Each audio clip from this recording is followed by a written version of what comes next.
So this is a picture of a 490 John Deere, and this said 490 John Deere was what I actually learned to operate equipment on. It's very hard to see, but this little picture means a lot to me. I was able to actually operate this at like a 5-year-old age. I was very young. Vividly remember being able to go out on the weekends and help, working for my grandpa, digging footers, doing whatever needed to be done.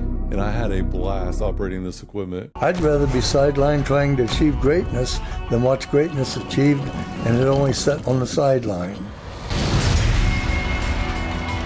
Now introducing your host, Jacob Emery.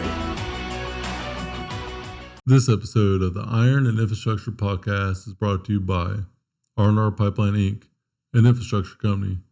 Join our team today at rrpipelineinc.com. Looking back at these is so cool. Cross-country jobs, all kind of fun stuff. I think this one might take the cake here.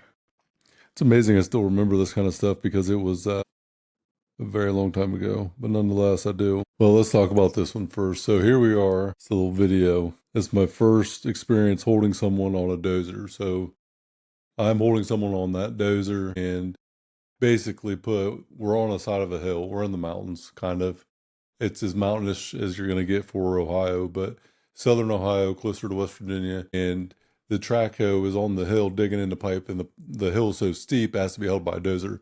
So the person on the dozer has a winch cable and just basically supports the person on the track hoe so it can stay on the hill and dig. And there's a lot of communication that has to be involved. We used to do like one beep, you would pull it in, 2 beeps, you let them out on the slack of the winch.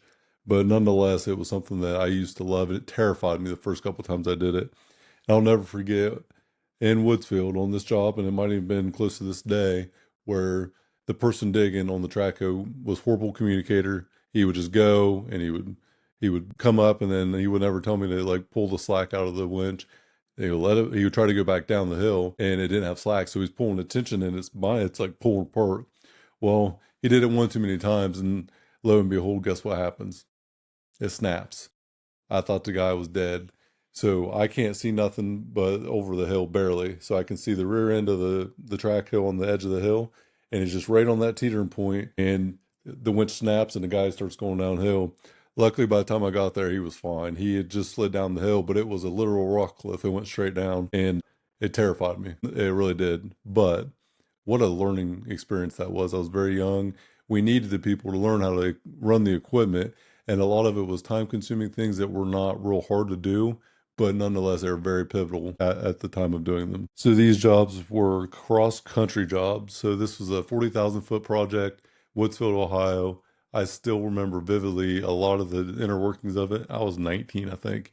And so here on this next picture, what you're going to see is an example of what it is out in the wilderness. It's out in the woods, and we're replacing pipe from 1800s probably, where it's very old pipe. It's very old. So the pipe's outdated, and you can see right here, there's your pipeline that's being replaced. That pipeline is ancient, and there's gas running through it. Yes, there is. Gas is running through that pipe, and it's 1890 to 1920 rough estimate of time put in. It's screw pipe on top of the ground. It's rusted out everywhere. It's leaking just about everywhere you go. What an experience this job itself was. So a ton of learning lessons, a ton of experience on this project. And I was so excited to get out of there by the time it actually had ended. It was way past due at that point. Let's see what else we got here. So we would go through and we would dig up this would be a small right of way. This right of way in particular was extremely tight. Right away means that there's a center line and you essentially have so much space on each side to put the pipe, and it's like 10 foot, I think, on this.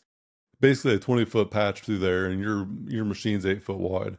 So there isn't much there as far as actual ability to get through it. It's very tight. You can't go off right away, or you can get fined, you can get, dinged, whatever. So it's very tight. And I'll tell you what, you go through there and you got to be so diligent and you got to be so careful because the existing pipe's on top of the ground also. So it's very stressful if you don't understand what to do, and you got to take your time navigating accordingly. And what a lot of guys would actually do is go in and they would bury the pipe on top of the ground, make sure it's padded underneath and it's in a good stable spot. And then they would dig in the new pipe and then backfill it after, which seemed to be normally the best way to do it because there was no doubt that if you didn't, it would be snapped in half or something would probably happen because the pipe was in absolutely terrible shape. So, and it's amazing that these pictures still exist. All these pictures that I've shown so far are ones that I took personally and part of the project that we were on.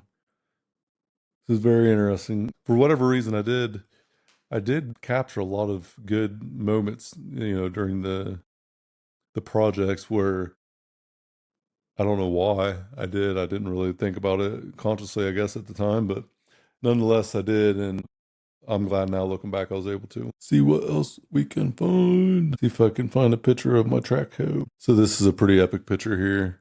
So this is a picture of a 490 John Deere, and this said 490 John Deere was what I actually learned to operate equipment on. It's very hard to see, but this little picture means a lot to me. I was able to actually operate this at like a 5-year-old age. I was very young, and I vividly remember being able to go out on the weekends and help, working for my grandpa, digging footers, doing whatever needed to be done. And I had a blast operating this equipment. It was a ton of fun. It was something that I caught on to very quickly. I wouldn't say it was a natural thing or whatnot, but it was something that I was exposed to early. And so it was just easy for me to pick up. And the passion part of it was something that, I really just enjoyed doing. So super cool. Looking back at some of these pictures though. Let's see. And so here would be me at a whopping 5 years old, 6 years old maybe, 1995, operating a big rig. And that is that same 490 that was just in the swamp. So this was a good time, at 5 years old to get out there and do this. And I loved it. It was a ball for me. So